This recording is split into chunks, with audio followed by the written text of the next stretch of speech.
شب برات کے لیے کپڑے سلے ہو صدقہ کر دیں، اگر سلے ہو صدقہ کرنے کی صلاحیت نہیں رمضان کے لیے رکھ لیں، اور رمضان کی عبادتوں کے لیے، تراویح کے لیے اور اعتکاف کے لیے رکھ لیں۔ ہرگز جو ہے گھروں کے عورتوں کے دباؤ میں آ کر ان کا حیض و نفاس چاٹ کر غلامی کر خدا کو ناراض نہ کریں۔ آقا شب برات کے بعد والا دن جو 15ویں شعبان آتی تھی، جو اگلا جمعہ آتا ہے، اس دن روزہ رکھا آپ نے۔ پوچھا گیا اے آقا آپ نے روزہ کیوں رکھا؟ آپ نے فرمایا پیر اور جمعرات کو آقا روزہ رکھتے تھے نہیں تھے؟ پیر جمعرات کو آقا کا روزہ رکھنے، ہم بھی تو آپ سے کہتے ہیں کہ روزہ بھی رکھیے صحت بھی بنے گی، روزہ رکھیے آپ سنت بھی ادا ہوگی، روزہ رکھیے یہ نیت کیجئے کہ مجاہدوں کی مدد ہو، روزہ یہ نیت کیجئے کہ مجاہدوں کی مدد ہو، روزہ رکھیے بچوں کے خون کا جو شہادت کا لہو ہے پکار رہا ہے، کہیے کہ روزے کی حالت میں مولا اس کی لاج رکھ لے۔ تو پیر جمعرات کو کیوں رکھتے تھے؟ منگل کو، سنڈے کو کیوں نہیں رکھتے تھے؟ اس لیے کہ پیر جمعرات کو امت کے اعمال اللہ کے دربار میں پیش ہوتے تھے۔ تو اللہ کے نبی صلی اللہ علیہ وسلم یہ چاہتے ہیں روزے کی حالت میں میرے اعمال اللہ کے دربار میں پیش ہو، ہفتے میں پیر جمعرات اور سال میں شب برات 15 شعبان۔ اس لیے اللہ کے نبی صلی اللہ علیہ وسلم سے پوچھا گیا یہ روزہ کیسا ہے؟ آپ نے فرمایا شب برات کے موقع پر اللہ تبارک تعالیٰ ایک تقدیر تو لکھ دیے ہیں اللہ فائنل لوح محفوظ کے اندر۔ یہ دنیا پیدا ہونے سے پہلے اللہ نے سب سے پہلے قلم کو پیدا کیا اور لوح محفوظ کی تختی کو، اور کہا اکتب، قلم کو کہا لکھ، اس نے کہا ماں تم کیا لکھوں؟ کہا اکتب ما کانا وما کائن وما یکون، جو ہو چکا، جو ہونے والا ہے اور جو ہوگا، یہ تینوں چیزوں کو تو لکھ دے۔ اللہ کا آرڈر تھا، قلم چر چر چر چر چر چر لکھنے لگا۔ ہم جو امیر ہوتے ہیں، غریب ہوتے ہیں، لڑکیاں لڑکے، بدبخت کمبخت، جیل میں جانا، مار کھانا، بیماری آنا، صحت آنا، سب اسی وقت اللہ تعالیٰ نے لکھ دیا۔ لیکن اللہ تعالیٰ شب برات کو اس لوح محفوظ سے مقامی جو فرشتے ہیں ان کے سپرد کرتے ہیں، وہ ڈپارٹمنٹ کے حوالے کرتے ہیں۔ اس رات اللہ تعالیٰ تو تقدیر کے پابند نہیں، غلام نہیں ہے، اللہ تعالیٰ تقدیر کے مالک ہیں، اللہ تقدیر کو بدلنے والے ہیں۔ اس رات اگر کوئی روزہ رکھے گا اور اس دن روزہ رکھے گا، رات کو سنت طریقے پر اللہ تعالیٰ کی عبادت کرے گا۔ دیکھیے حدیث پاک کے اندر ہے جو لوگ قبرستان کو جاتے ہیں جانا سنت نہیں ہے، اگر جانا ہے پوری زندگی میں ایک مرتبہ آقا گئے اور ایک مرتبہ گئے تو 1.25 لاکھ صحابہ میں ایک صحابی بھی شب برات کو قبرستان جو ہے بقیع الغرقد کو نہیں گئے۔ اگر وہ جانا سنت ہوتا صحابہ کرام ہر شب برات کو جاتے۔ یہ بریلوی رضاخانی ان کے حلووں کا فاتحہ کا بیپار ہوتا ہے اور پھولوں کا کاروبار ہوتا ہے، اس لیے انہوں نے اس رات کے اندر کمپلسری ضروری قبرستانوں کو جانا قرار دے دیا، جس کے نتیجے میں ان کا کاروبار اور بیپار چمک جاتا ہے۔ وہ رات جگنا اتنا ضروری جتنا آج امت نے بنا لیا پہاڑ کہ نیند آئی چائے پی کر منہ کو پانی مار کر ایک راؤنڈ جو ہے چل کر پھر کر زبردستی۔ آپ نے حدیث کے اندر سنا، حدیث دیکھیے ہمارے اکابرین پر اللہ تعالیٰ رحمت نازل فرمائے اور ان کے راستوں پر چل کر اللہ تعالیٰ ہمیں ہدایت کے فیصلے فرمائے۔ حدیث پر کیسا غور و فکر کرتے ہیں، کہتے ہیں امی جان عائشہ صدیقہ رضی اللہ تعالیٰ عنہا فرماتی ہے کہ میں اپنے بسترے پر سوئی ہوئی تھی۔ شب برات میں سونے کا کیا کام امی جان؟ اگر عبادت ضروری ہوتی، جگنا ضروری ہوتا، جو جیسے امت منہ پر پانی مار مار کو جگ رہی ہے، آپ کہیں گے ہو سکتا ہے نماز کی حالت میں نہ ہو، اور جو عورت جگنے کی راتوں میں نماز کی حالت میں نہ ہو وہ نماز ہی تو نہیں پڑھ سکتی، وہ ذکر تو کر سکتی ہے، وہ تسبیح پڑھ سکتی ہے، وہ درود پڑھ سکتی ہے، استغفار کر سکتی ہے، مصلی بچھا کر الا اللہ کی سر میں ایک نماز اور قرآن کو ہاتھ لگا کر تلاوت کرنا چھوڑ کر ساری عبادتیں کر سکتی ہیں۔ امی جان کو پتا نہیں تھا، یہی لفظ سے پتا چلتا ہے کہ مسلمانوں نے جو اس کو پہاڑ بنا رکھا کہ بھائی ایسے جگیں گے، یہ نماز پڑھیں گے اور اس کے اندر اتنی مرتبہ 100 مرتبہ یہ 100 مرتبہ۔ امی جان کیوں سوئی ہوئی تھی؟ رسول اللہ صلی اللہ علیہ وسلم کے حجرے مبارک فرماتی ہیں اچانک میری نیند جگی، میں نے آپ کو غائب پایا، میرے دل کے اندر وسوسہ آیا کہ کہیں میرے آقا آنا چاہیے۔ عورت کو محبت ہے اپنے خاوند سے، اس کا حق ہے، اس کا ادھیکار ہے کہ وہ سوکھنوں کے مقابلے میں اپنے خامن کا دل جیتے. فرماتی ہے میرے دل کے اندر بات آئی، میں نے اپنے خامن کو، میرے آقا سرتاج کو غائب پایا تو میں دوڑتی ہوئی گئی. روایت کے اندر الفاظ ہے میری سانس پھول رہی تھی، میں نے اپنے محبوب کو بقیع الغرقد جنت البقیع قبرستان کے اندر پایا. فرمایا آقا نے کہا عائشہ کس چیز نے تجھے یہاں پر لے کر آیا؟ فرمایا کہ میرے صاف ایسا نہیں کہ دوہری بات نہیں، اللہ کے نبی میں تمہارے ساتھ فاتحہ پڑھنے آ گئی تھی، میں تمہارے ساتھ سلام پڑھنے آ گئی تھی.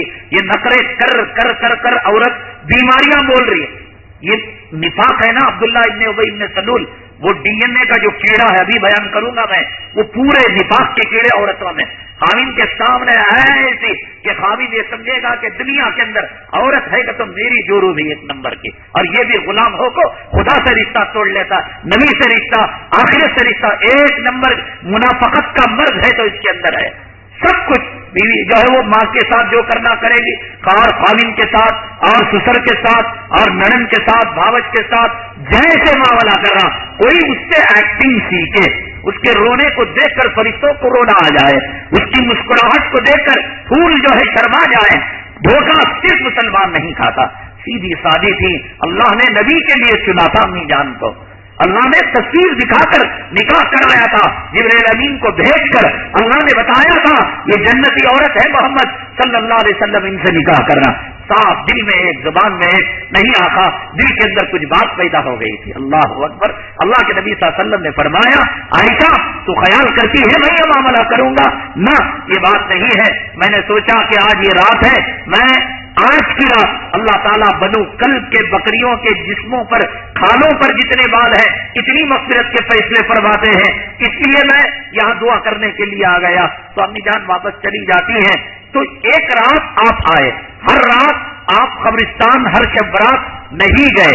اور امی جان کے سونے کا مطلب یہ تھا کہ شب برات کے اندر جو مسجدوں کو چراغاں کیا جاتا ہے، مسجدوں کو لائٹنگ کی جاتی ہے، مسجدوں کو روشن اور مسجدوں کو کھلا جو چھوڑا جاتا ہے، یہ سنت کے خلاف ہے. اس حدیث سے پتا چلتا ہے امی جان عائشہ صدیقہ رضی اللہ تعالیٰ عنہ فرماتی ہیں آقا میرے حجرے میں تھے، نبی کے حجرے میں اور ریاض الجنہ جنت کا ٹکڑا مسجد نبوی میں ایک ٹاٹ ایک پردے کا فرق تھا. ہمارے اکابرین کہتے ہیں گھر کی 2 رکعت نفل نماز پوری رات مسجد میں پڑھنے سے وہ 2 رکعت افضل ہے، اس لیے کہ وہ سنت کے مطابق ہے، اور مسجد میں آ کر کرنا سنت کے خلاف ہے. گھر کے اندر 2 آیتیں پڑھنا مسجد کے اندر پورے کلام پاک کے پڑھنے کے مقابلے میں افضل ہے، اس لیے کہ ان راتوں کے اندر تنہائی میں اپنے گھروں میں عبادت کرنا افضل ہے، سنت ہے. ہاں کسی کے گھر کے اندر بالکل گنجائش نہیں ہے، بچے پیشاب پاخانہ کر دیتے ہیں، گھر تنگ ہے اور جو ہے کسی قسم کے مصلح بچھانے کی بھی وہ مجبوری الگ چیز ہے، لیکن سنت یہ ہے.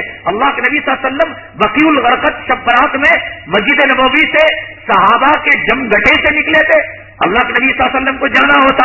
بھائیو بزرگوں دوستو نحمدہ و نصلی علی رسول کریم، آؤ میں جا رہا ہوں بقیع غرقد. بدر کو گئے تو بلایا نہیں بلایا، احد کو گئے تو بلایا نہیں بلایا، خندق کو گئے بلایا، بقیع غرقد کو کیوں تنہا گئے؟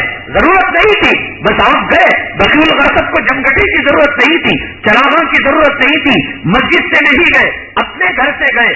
روایت کے ان الفاظ کو غور و فکر کرنے سے پتا چلتا ہے کہ گھروں کے اندر عبادت کرنا افضل ہے. بعض مسجدوں کے اندر ان راتوں کے اندر بیانات کا سلسلہ، بعض مسجدوں کے اندر مظاہرے اختلاف، بعض مسجدوں کے اندر ذکر و اذکار کی محفلیں. ذکر کرنا اپنی جگہ عبادت، تلاوت کرنا اپنی جگہ عبادت، محفل قرات کرنا عبادت، لیکن ان راتوں کے اندر بیان کرنا اور پسے پردہ یہ نیت کرنا کہ مسجد میں ہماری شب برات گزر جائے اچھی طریقے سے، اللہ تعالیٰ ان کو نامراد اور ناکام کر دے گا. اس لیے تنہائی کی عبادت، رات عبادت کرو، آدھا گھنٹہ عبادت کرو، گھر کے اندر عبادت کرو، تہجد پڑھو، اوابین جو ہے صلاۃ التسبیح پڑھو، اور اسی طریقے سے قضائے عمری پڑھو. اپنی جو نمازیں چھوٹ گئی ہیں منوانے کی رات ہے، اللہ تعالیٰ سے منواؤ، اور دوسرے دن روزہ رکھنا ہے. دیکھو ہمارے اکابرین کے اندر وسعت ظرفی کتنی ہے. حضرت مولانا مفتی تاریخ مسعود صاحب دامت برکاتہم العالیہ ہمارے جو پڑوسی ملک پاکستان ہے، اس کے بڑے اکابر علماء اور بڑے اعزاء مفتیان کرام میں آپ کا شمار ہوتا ہے. انہوں نے کہا ہے کہ شعبان کا جو شب برات کا روزہ ہے وہ روزہ نہیں رکھنا چاہیے، اور جن روایتوں سے روزہ ثابت ہے وہ روایتیں ضعیف ہیں. اور جب ان سے کہا گیا، حضرت اقدس مولانا اشرف علی تھانوی رحمۃ اللہ علیہ نے بھی اس روزے کا ذکر کیا اور شب برات کی عبادت کا ذکر کیا، تو مفتی طارق مسعود صاحب نے کہا کہ وہ انسان ہی تھے، پیغمبر نہیں تھے، اور انسان سے اجتہادی غلطی ہو سکتی ہے.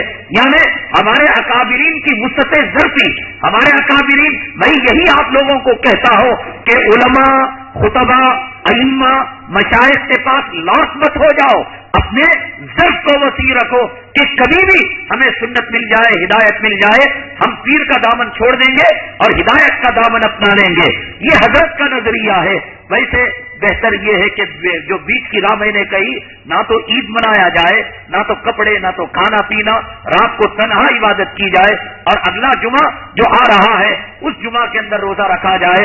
اگرچہ کہ روایتیں ضعیف ہیں، علماء فرماتے ہیں کہ ضعیف روایتیں جو ہے فضائل کے اندر، یہ تو کوئی حکم تو نہیں ہے، یعنی اگر کوئی جستا نہیں ہے تو شریعت نہیں کہتی کہ وہ جہنم میں چلا جائے گا. اگر کوئی روزہ نہیں رکھتا ہے، شریعت نہیں کہتی کہ اللہ تعالیٰ اس کو عذاب دے گا. تو اس لیے فضائل ہے کہ روزے کی حالت میں ہمارے اعمال اللہ کے دربار کے پاس جائیں، اگلے سال تک کے فیصلے. حدیث پاک میں آیا، ایک آدمی دلہا کا جوڑا خریدتا ہے، ایک آدمی مکان بناتا ہے، اللہ نے اس کا نام قبر میں اور کفن میں لکھا چکا ہوتا ہے. تو یہ رات فیصلوں کی رات ہے. اس رات کے اندر جو فیصلے ہوتے ہیں، اللہ کا ایک تکوینی نظام ہے. اللہ روزی دیتا ہے، اللہ پانی دیتا ہے. ایسا نہیں کہ گھر کے اندر آپ نے الماء اور جو ہے واٹر کا بٹن ہے دبایا، اللہ نے پانی دے دیا. گھر کے اندر سن اور جو ہے لکھا ہے اولاد، آپ نے دبایا. ایک نظام ہے، ایک سسٹم ہے. آپ DNA ٹیسٹ اپنا آیا 1400 سال پہلے کہہ دیا گیا، اللہ تعالیٰ انسانوں کا نظام چلاتے ہیں. DNA ٹیسٹ کیا ہوتا ہے اس کو سمجھنے کے لیے، اس لیے کہ ہر آدمی سائنسدان نہیں ہوتا، اور سائنس کی بات سمجھنا اس کے لیے آسان نہیں ہوتا. سمجھنے کے لیے میں یہ کہتا ہوں، چائے کپ کے اندر ہمارے سامنے آتی ہے، ہمیں معلوم ہوتا ہے یہ چائے ہے، یہ کافی ہے، لیکن پردے کے پیچھے اس کا ایک الگ معاملہ ہوتا ہے. پردے کے پیچھے کیا ہوتا ہے؟ ایک پانی ہوتا ہے، ایک کافی کی ٹکیا، ایک چائے کی پتی اور شوگر کے شکر کے کچھ دانے اور دودھ کا کچھ حصہ. یہ اس کے اجزائے ترکیبی ہوتے ہیں، اس کا بلو پرنٹ ہوتا ہے. انجینئر، آرکیٹیکٹ گھر بنانے سے پہلے بلو پرنٹ نکالتا ہے. تو اسی طریقے سے سالن، بریانی تیار ہے. یہ ایسا نہیں کہ بنی بنائی بریانی آ گئی. اس بریانی کے پیچھے ایک بلو پرنٹ ہے کہ اس کے اندر گوشت، مسالہ، فلاں مرچ لگتا ہے. ایسے ہی اللہ تبارک تعالیٰ نے انسان کی جو تخلیق فرمائی، اور شب برات کے اندر اللہ تبارک تعالیٰ جو فیصلے فرماتے ہیں، وہ انسان کے DNA اور انسان کی بلو پرنٹ ہی کے اندر اللہ تعالیٰ جو ہے انگلیاں چلاتے ہیں، رد و بدل کرتے ہیں. یہ وہ اللہ تعالیٰ کا حیرت انگیز قدرت کا کارنامہ ہے کہ دنیا کے کافر و مشرک اگر اللہ کے اس کارنامے کو، قدرت کو دیکھیں گے، کلمہ پڑھے بغیر وہ خاموش نہیں ہو سکتے. تو انسان جو پیدا ہوتا ہے، تو انسان کی تخلیق جو ہوتی ہے وہ ذروں سے ہوتی ہے. جیسے رائی کا دانہ ہمیں آنکھوں سے دکھائی دیتا ہے، اسے خلیے سیلز کہتے ہیں. یہ اربوں خربوں کی تعداد کے اندر خود اللہ نے ایک انسان کی آنکھ میں 27 کروڑ 40 لاکھ کیڑے رکھے ہیں. ایک آنکھ کے اندر 27 کروڑ 40 لاکھ کیڑوں کا مجموعہ ہے یہاں. اللہ ان کیڑوں کو ہدایت دیتے ہیں کہ پتلی ریٹ میں جانا، لیفٹ میں آنا، براؤن کلر ہونا، بلیک کلر ہونا، دیکھے تو رنگ کو پہچاننا، وہ رنگ کو پہچان کر دماغ تک میسج جانا. اتنے کروڑوں کیڑے انسان کے جسم میں سیلز اور خلیے ہوتے ہیں کہ اگر زمین سے لے کر چاند تک تاغے کو لے جایا جائے، 1000 مرتبہ اس کی ڈوری بنائی جائے، 1 مرتبہ، 2 مرتبہ، 500 مرتبہ، 900 مرتبہ، 999 اور 1000، تو انسان کے جسم کے اندر زندے سیلز خلیے اللہ نے اتنے رکھے ہیں کہ ایک تاغا زمین سے چاند تک 10,000 مرتبہ جا کر آتا ہے، تو ان سیلز کو ان میں پرویا جائے، تاغا کم پڑ جاتا ہے، سیلز باقی رہ جاتے ہیں۔ اللہ تبارک تعالیٰ کا نظام دیکھیے انسان کو چلانے کے لیے، اس کو نیند کیسے آنا، اس میں مالداری، اس میں غریبی، اس میں بیماری، اس میں شوگر، یہ پورا کنٹرول جیسے گھر کا کنٹرول انجینئر کرتا ہے، بلو پرنٹ کرتا ہے کہ اس میں رہتا ہے، رائٹ سائڈ جو ہے main gate, left side toilet, سامنے جو ہے باغ بغیچہ، یہ بلو پرنٹ پورے احکامات دیتا ہے۔ انسان کے جسم کے اندر ڈی این اے کو سائنس نے آج پہچانا۔ رب کائنات نے سورہ مومنون کے پہلے رکوع کے اندر 1400 سال پہلے اللہ تعالیٰ نے انسان کے ڈی این اے کے بارے میں وضاحت کر دی۔ انسان کی بیماری، انسان کی صحت، انسان کا سکھ، انسان کا دکھ، کہ کہیں پی پانا، کہیں لہو آنا، مچھر نے آ کر کاٹا، اگر مچھر نے جتنا ہول کیا، انڈے کو ہول کر دیں تو پورے انڈے کا مادہ باہر آ جاتا، ہوا باہر آ جاتی ہے۔ ویسے ہی ہونا یہ چاہیے کہ مچھر نے جب ہول کیا، انسان کا خون بڑھ بڑھ کر بہ کر دوڑ کر باہر آ جانا، لیکن اللہ وہ سیلز کو ہدایت دیتے ہیں، اللہ تبارک تعالیٰ اس کو وہی کرتے ہیں، فوراً جاؤ وہاں مچھر نے ہول کر دیا، اس کو تم جو ہے اپنے لعاب سے، اپنے تھوک سے، اپنے کیمیکل سے اس سوراخ کو تم بند کر دو تاکہ انسان کا خون وہاں پر نکل کر انسان مر نہ جائے۔ یہ سارا نظام اللہ تعالیٰ کی تخلیق، اللہ کی قدرت کا شاہکار کرشمہ ہے۔ انسان، ایک انسان کے اندر اتنے اربوں خربوں سیلز کہ جو زمین سے چاند اور چاند سے زمین تک ہزاروں ڈوریں ناکافی ہوتی ہیں۔ اللہ ایک ایک سیلز کے بارے میں جانتا ہے کہ اس کو کہاں لگانا ہے، کہ بینائی کتنی، دوڑ کتنا سکتا ہے، اور جسم کی طاقت رفتار، جیسے میں نے کہا کہ جیسے کمپیوٹر کی اسکرین پر آپ جو چیز دیکھتے ہیں، کوئی چیز ٹیپ کرتے ہیں، اس کے پیچھے ایک فارمولا ہوتا ہے، ایک کوڈ ہوتا ہے، HTML کوڈ کہتے ہیں۔ وہ کوڈ کو سمجھ کر، اس کو پڑھ کر وہ اسکرین پر اس کو لے کر آتا ہے۔ اسی طریقے سے ہر انسان کا ایک کوڈ ہے جسے ڈی این اے کہا جاتا ہے۔ یہ کوڈ کے اندر کروڑوں اربوں خربوں مخلوقات رہتی ہے۔ اللہ ایک انسان نہیں، اس انسان کے کروڑوں خلیوں کو کان کا کام، آنکھ کا کام، بالوں کا کام، دل کا کام، ایک ایک رونگٹا، اس رونگٹے سے نکلنے والا پسینہ، اللہ تعالیٰ اس کا علم رکھنے والا ہے، اس پر قدرت رکھنے والا ہے۔ شب برات کے اندر اللہ تبارک تعالیٰ لوح محفوظ سے آسمان دنیا اور آسمان دنیا سے ان سیلز تک احکامات پہنچاتے ہیں کہ تجھے اگلی شب برات تک رہنا ہے، نہیں رہنا ہے، اگلی شب برات تک تجھے فقیر ہونا ہے یا مالدار ہونا ہے، اگلی شب برات تک جیل جانا ہے، آزاد رہنا ہے، اگلی شب برات تک ایڈمٹ ہونا ہے، نہیں ہونا ہے، طلاق ملنے والی ہے، نہیں ملنے والی ہے۔ سیلز کو احکامات لوح محفوظ سے آسمان دنیا پر، آسمان دنیا سے اس جو ہے سیلز تک جو ڈی این اے آج کہتے ہیں، تو یہ ڈی این اے ہو، یہ پولیگراف ٹیسٹ ہو، یہ آج کی بات یہ لوگ کہہ رہے ہیں، حقیقت تو یہ ہے اللہ تعالیٰ نے اس قدرت کے حقائق کو اور اللہ تعالیٰ نے اس معجزے کو کلام پاک کے اندر بہت پہلے بیان کر دیا۔ وَلَقَدْ خَلَقْنَا الْإِنسَانَ مِنْ صَلْصَالٍ مِنْ حَمَإٍ مَسْنُونٍ، ہم نے مختلف سیلز سے، بہتے ہوئے پانی سے، جس کے اندر ہزاروں کروڑوں جرثومے ہوتے ہیں، ہم نے انسان کو پیدا کیا ہے۔ اور اللہ تعالیٰ فرماتے ہیں کہ ہم نے ہر چیز کو پیدا کیا اور پیدا کر کر چھوڑ نہیں دیا، پیدا کر کر اس کا ریموٹ ہم اپنے ہاتھ کے اندر رکھے ہیں۔ الذی آتا کل شیء خلقا فہدا، کہ ہم نے گھوڑے کو پیدا کیا، گدھے کو پیدا کیا، انسان کو پیدا کیا، تو اس کا کنٹرول ہمارے ہاتھ میں ہے کہ کتنی عقل یہ استعمال کرے گا۔ اگر گھوڑے کی، ہاتھی کی عقل انسان سے ایک پوائنٹ آگے ہو جاتی تو انسان گھوڑے پر بیٹھ نہیں سکتا، گھوڑا کہتا 3 مہینے میں تیرے اوپر بیٹھوں، تو میرے اوپر 3 مہینے بیٹھنا۔ تو اس لیے اللہ تبارک تعالیٰ کا یہ نظام ہے، قدرت کا عظیم شاہکار ہے۔ آج سائنس چیخ لے چلا لے لیکن قرآن کے اندر جو سچائیاں اور حدیث پاک کے اندر جو حقائق ہیں، اگر مسلمان ان پر عمل کرے، کھانے میں، پینے میں، رہنے میں، بیوی کے ساتھ، بچوں کے ساتھ، مکان میں، مسجد میں، کپڑا پہننے میں، اللہ تعالیٰ نے عورت کو پردہ رکھا۔ ایک سوال یہ ہو سکتا تھا کہ اللہ مرد کو رکھتا، عورتیں آزاد پھرتی، لیکن اللہ نے حکمت یہ دی کہ مرد کا جو جسم ہے، اسکن ہے، یہ مورٹ ہے، یہ سخت ہے، اللہ نے اسے کام کرنے کے لیے دھوپ میں، سردیوں میں، -ڈگری میں، برفیلی علاقوں میں، جنگلوں میں محنت کرنے کے لیے پیدا کیا۔ تو اسکن جو بنایا وہ موسم کے اعتبار سے بنایا۔ عورت کو کہا وَقَرْنَ فِي بُيُوتِكُنَّ، اپنے گھروں میں رہنے کے لیے۔ عورت جب گھر سے باہر نکلتی ہے، سورج کی تمازت اور الٹرا وائلٹ شعاعیں اور کرنیں اس کی اسکن اس قابل نہیں ہوتی کہ وہ ڈیفینس کر سکے، وہ قبول کر، اس کے جسم میں بیماریاں آ جاتی ہیں۔ اس لیے اللہ نے عورت کو کہا تو پردہ ڈال لے، ضرورتاً اگر تجھے نکلنا ہے بیماری، حج وغیرہ کے موقع پر، تو پردہ مرد ہی تو ڈال سکتا تھا، عورت کو اس لیے کہا۔ سلامتی اسی میں ہے کہ عورت پردہ ڈالے اور اپنے آپ کو بیماریوں سے محفوظ رکھے، اور مرد داڑھی رکھے، اپنے آپ کو بیماریوں سے محفوظ رکھے۔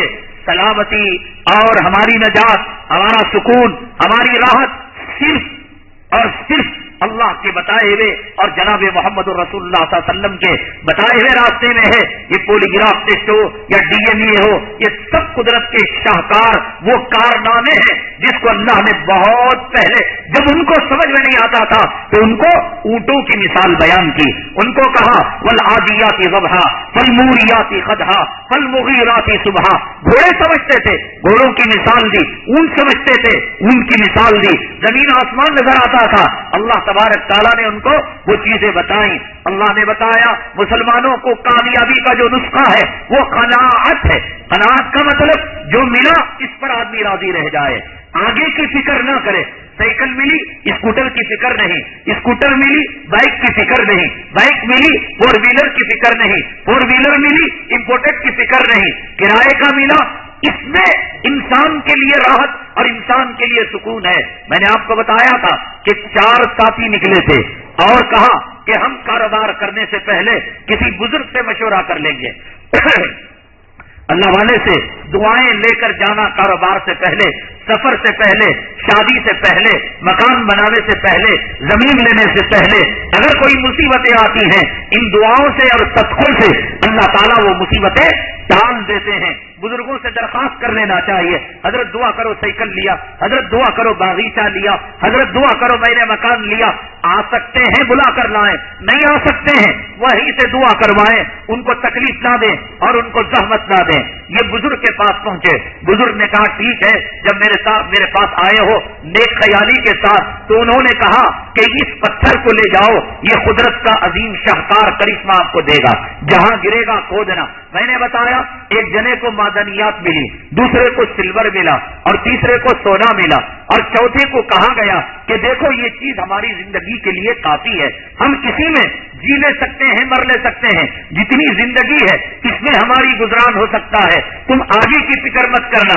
لیکن وہ حرص و ہوس کے ساتھ آگے بڑھا، پتھر تھا کہ گرنے کا نام نہیں لیتا تھا، اب دے مارا، پٹک مارا اس کو زمین پر تو وہ زمین پھٹ گئی، خزانے تو نظر آنے لگے، لیکن چونکہ یہ بزرگ کی منشا کے خلاف تھا، بزرگ نے کہا پتھر خود گرے گا اور زمین خود کھینچے گی پتھر کو، اس نے پتھر کو دے مارا تھا، نتیجہ یہ ہوا زمین پھٹی بھی، خزانے نظر آئے، لیکن جیسے ہی اس خزانے کو ہاتھ لگایا زمین نے اس کو نگلنا شروع کر لیا۔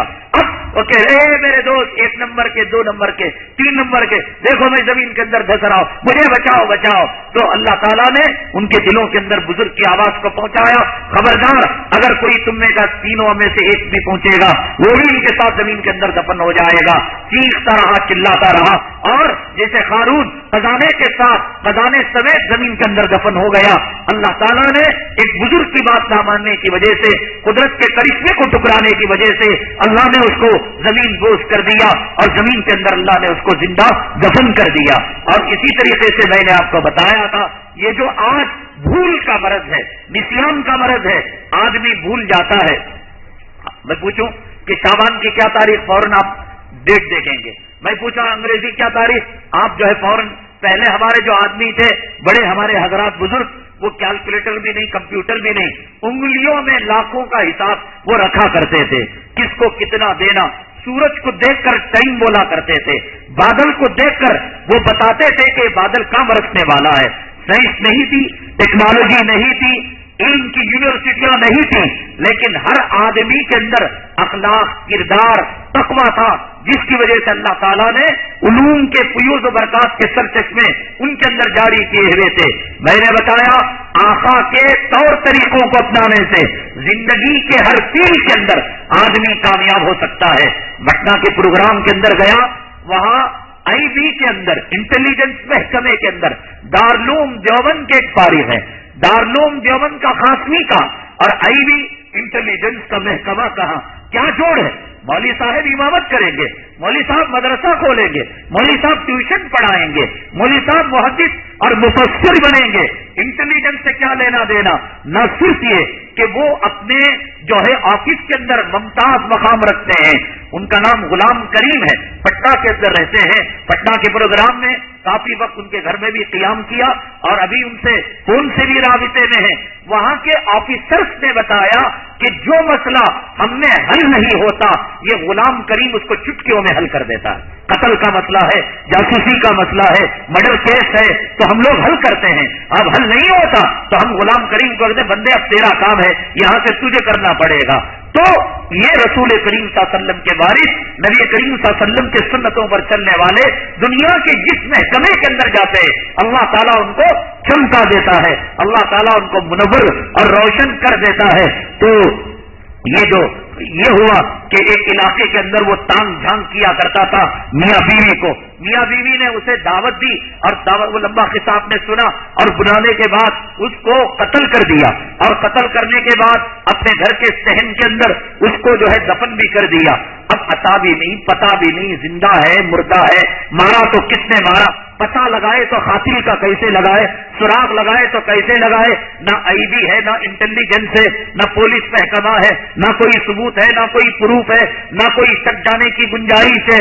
تو چنانچہ وقت کے خلیفہ نے کہا کہ ایک ندا لگاؤ، سنا ہے کہ یہاں پر کسی کا قتل ہو گیا ہے، اللہ تعالیٰ مرحوم کو درجات بلند کرے، اللہ قاتل کو معاف کرے۔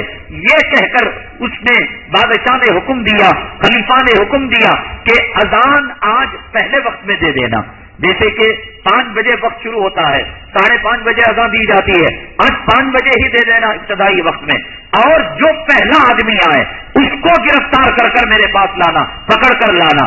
اذان 5 بجے دے دی، یہی جو ہے جو خادم تھا وہ سب سے پہلے مسجد گیا، کہا یہ آواز تو وہ ہے جو محلے کے اندر ندا لگا رہا تھا، اللہ مقتول پر رحم کرے، درجات بلند کرے، قاتل کو اللہ معاف کرے۔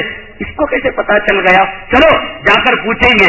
یہ سوچ کر مسجد کے اندر آیا اور اذان دینے والے کی آواز اور ندا لگانے والے کی آواز دونوں سیم تھی، تو اس نے کہا کہ بھائی تم کچھ ندا لگا رہے تھے۔ نہیں ویسے کچھ نہیں، بادشاہ نے آپ کو یاد کیا ہے۔ بادشاہ کے پاس کھینچ کر لے جایا گیا، خلیفہ نے اسے ڈانٹ کر قاضی نے جو پوچھا تو اس نے اقبال جرم کر لیا اور کہا کہ بات اصل میں یہ تھی کہ میاں بیوی کی خفیہ حرکتوں کو، رات کی حرکتوں کو وہ دیوار میں سوراخ ڈال کر دیکھا کرتا تھا، یہ وہ چیز تھی جس کو نہ بتایا جا سکتا تھا، کہا جا سکتا تھا۔ تو میرے بیگم کو میں نے کہا کہ تم ایک کام کرو، اس کو محبت نامہ دے کر، عشق نامہ دے کر بلاؤ، اور بلانے کے بعد اس کو ہم نے قتل کر دیا۔ اس طریقے سے چٹکیوں کے اندر مسائل حل کیا کرتے تھے، نہ آئی بی تھا، نہ انٹیلیجنس تھا، نہ خفیہ محکمہ تھا۔ آج ہمارے پاس امت کے کروڑوں، لاکھوں، اربوں، خربوں مسائل ہیں اور ہم ہیں روٹی کے مسئلے میں الجھے ہوئے ہیں، پیٹ اور جوڑوں کے، حیض و نفاس کے مسائل کے ہم غلام بنے ہوئے ہیں، اس لیے کہ ہم دنیا کے پیچھے لگ گئے، ہم نے آخرت کو، نبی کے طور طریقوں کو فراموش کر دیا۔ برما کی سرزمین کے اندر آپ جانتے ہیں مسلمانوں کا قتل عام ہو رہا ہے۔ اللہ اس میڈیا کو تباہ کرے، برباد کرے۔ جلد از جلد اللہ تعالیٰ جو ہے کلمے کے علم کو، اللہ تعالیٰ قرآن کے فیصلوں کو، نبی کے فیصلوں کو قوم کے لیے اللہ نافذ فرمائے۔ اس قوم کے لیے اگر کوئی چیز رحمت ہو سکتی ہے وہ محمد رسول اللہ صلی اللہ علیہ وسلم کا نظام ہے۔ کافروں کا، مشرکوں کا نظام، یہودیوں کا نظام، عیسائیوں کا نظام قوم کے لیے تباہ کن ہے۔ یہ بوسنیا بنا دیں گے، یہ گجرات بنا دیں گے، یہ میانمار برما بنا دیں گے۔ برما کی سرزمین کے اندر 1947 کے بعد، اس سے پہلے 1940 پر 3 میں انگریزوں نے اس ملک کو ہندوستان سے الگ کیا اور کہا کہ یہ برٹش برما ہے۔ اسی وقت اس نے وہاں بدھسٹ قوم کو، جو بدھسٹ قوم اپنے آپ کو پرامن قوم کہتی ہے، اس بدھسٹ قوم کو اس نے وہاں پر بسایا اور ان کو خوب فیسلٹیز دی۔ مسلمان بھی رہا کرتے تھے۔ اس وقت سے اس میں یہ چال چلی کہ بدھسٹ قوم اور مسلمان قوم کے اندر اسی وقت سے دشمنی کے، عداوت کے، نفرت کے بیچ یہ جہاں جاتا ہے، یہ نفرت کے بیچ بوجھتا ہے یہ انگریز، یہ جہاں جاتا ہے یہ لڑائیاں ڈالتا ہے، قوم کے جنازے نکالا کرتا ہے۔ چنانچہ اس وقت سے 1940 پر 3 میں جب برما ہندوستان کا حصہ تھا، برٹش برما بنا، وہاں بدھسٹ کے اندر، مسلمانوں کے اندر جو ہے اس قسم کی نفرت کو پیدا کر دیا گیا۔ حقیقت میں 1430 عیسوی، ایک تو چل رہا ہے یہ 1433 ہجری، یاد رکھو عیسوی، یہ 2012 ہے نا، یہ 1430 عیسوی۔ اس زمانے میں خلیفہ ہارون رشید کے زمانے کے اندر برما کی سرزمین کے اندر اسلام کے جھنڈے گٹ چکے تھے۔ 350 سال تک مسلمانوں نے وہاں پر جم کر حکومت کی۔ 350 سال کے بعد بدھسٹوں نے اس ملک پر حملہ کیا، قبضہ کیا اور مسلمانوں کو اپنے ماتحت کر لیا۔ یہ ظلم اور ستم اور تشدد کا سلسلہ اس وقت سے جب مسلمانوں کی حکومت کا خاتمہ ہوا، اس وقت سے لے کر آج تک، اب تک برابر چلا رہا ہے۔ ذرا مسلمانوں کی طرف سے کوئی بات آتی ہے، اچانک ان کی مسجدوں کو خاکستر کر دیا جاتا ہے، ان کی عورتوں کی آبرو کو لوٹا جاتا ہے، ان کے نوجوانوں کو قتل کیا جاتا ہے، ان کی بستیوں پر پیٹرول، ڈیزل، کیروسین چھڑک کر آگ لگا دی جاتی ہے، اور اتنا ظلم اور ستم کہ گجرات اور بوسنیا کہا جائے کہ اس کے سامنے پیچھا لگتا ہے۔ مسلمانوں کے سلسلے میں جو بدھسٹ قوم اپنے آپ کو پرامن قوم کہتی ہے، لیکن مسئلہ مسلمان کا نوالا مسلمان بنتا ہے تو ان کی امن پسندی ایک کیڑے کو نہیں مارتی ہے۔ یہ قوم اس کا دعویٰ ہے کہ زمین پر ہم کیڑے کو نہیں مارتے، لیکن برما میانمار، جو موجودہ نام میانمار ہے، پہلے اس کا نام برما تھا، رنگون تھا، تو چنانچہ اس سرزمین کے اندر مسلمانوں کے خون سے لاکھوں انہوں نے وہاں سے لاشیں نکال دی ہیں۔ کچھ تصویریں باہر بھی آپ دیکھ سکتے ہیں۔ اور پھر یا نہیں تو ان کو کہا جاتا ہے تھائی لینڈ، ایک طرف ان کو لگتا ہے، ایک طرف چائنا لگتا ہے، ایک طرف انڈیا لگتا ہے۔ چائنا اور انڈیا دور، تھائی لینڈ اور بنگلہ دیش قریب، زمینی راستے سے بنگلہ دیش، سمندری راستے سے تھائی لینڈ۔ بیچارے مسلمان جاتے ہیں، یا تو وہاں کی جو سمندری فوج ہے ان کو گرفتار بنا کر ماں اور بہنوں کی آبرو کو لوٹتی ہے اور مسلم مردوں کو سمندر کے حوالے کر دیتی ہے، اور بنگلہ دیش کے جو فوجی ہیں، بارڈر سیکورٹی فورس، ان کو آنے نہیں دیتے۔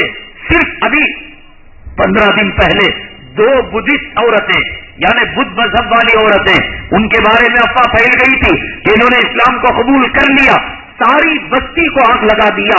10 مسلمانوں کی تبلیغی جماعت وہاں کام کر رہی تھی، ان کو بیچ چوراہے کے اندر باندھ کر پیٹرول چھڑک کر ان کو آگ لگا دی۔ برما سلگ رہا ہے، برما آتش کدا بنا ہوا ہے، برما کی عورت چیخ رہی ہے، برما کا بچہ بلک رہا ہے، اور ہمارے مسلم حکمرانوں کو عیاشی سے فرصت نہیں ہے۔ ہمارے مسلم ممالک کو اپنے گھرونی اور اپنے ملکی لڑائیوں سے ان کو فرصت نہیں ہے۔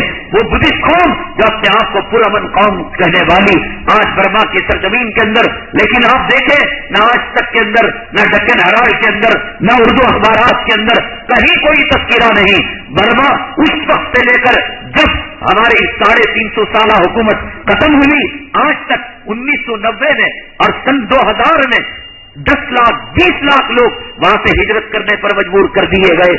ان کو بستیوں کے بستیاں خالی کرا دی گئی اور وہاں ملٹری حکومت ہے، مسجدوں کو، مدرسوں کو ڈائریکٹ آگ لگا دی جاتی ہے، ڈائریکٹ ان کے وجود کو ختم کر دیا جاتا ہے۔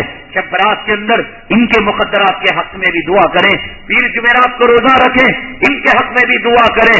یہ میانمار آج کا موجودہ نام ہے، اصل پرانا نام برما ہے۔ برما سلگ رہا ہے، برما جل رہا ہے، برما کی عورتیں، بچے اور معصوم بلک رہے مسلمان ہونے کے ناطے ہمارے دعاؤں میں اور جس طریقے سے ہم ان کو مدد پہنچائیں اور جس طریقے سے ہم ان کو تعاون کریں، ہم تعاون کرنے کی کوشش کرنی چاہیے۔ اللہ تعالیٰ اشرف برات جو لا رہے ہیں وہ ہر ملک کا، ہر انسان کا، ہر چیز کا مقدر بدلتے ہیں۔ اللہ تعالیٰ خود پوچھتے ہیں آسمان دنیا میں آ کر، حل من مسترزق ارزقنا، ہے کوئی مانگنے والا؟ میں دینے کے لیے تیار۔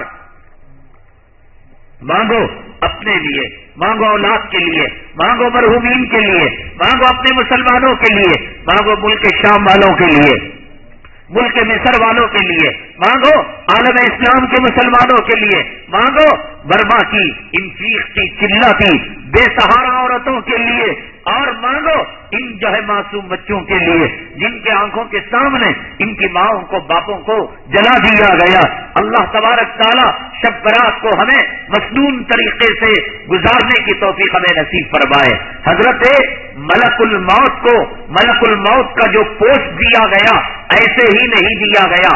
حضرت آدم علیہ السلام کو جب پیدا کرنا چاہا اللہ نے تو اسرافیل علیہ السلام، جبرائیل علیہ السلام، اسرائیل علیہ السلام، ان تینوں کو کہا کہ تم زمین کے اندر جاؤ اور جا کر فلاں جگہ سے خانہ کعبہ جہاں ہے وہاں سے مٹی لے کر آؤ۔ جبرائیل، اسرافیل اور حضرت اسرائیل، ان کا انٹرویو تھا ملک الموت بننے کے لیے۔ کیوں حضرت جبرائیل ملک الموت نہیں بنے؟ کیوں حضرت اسرافیل نہیں بنے؟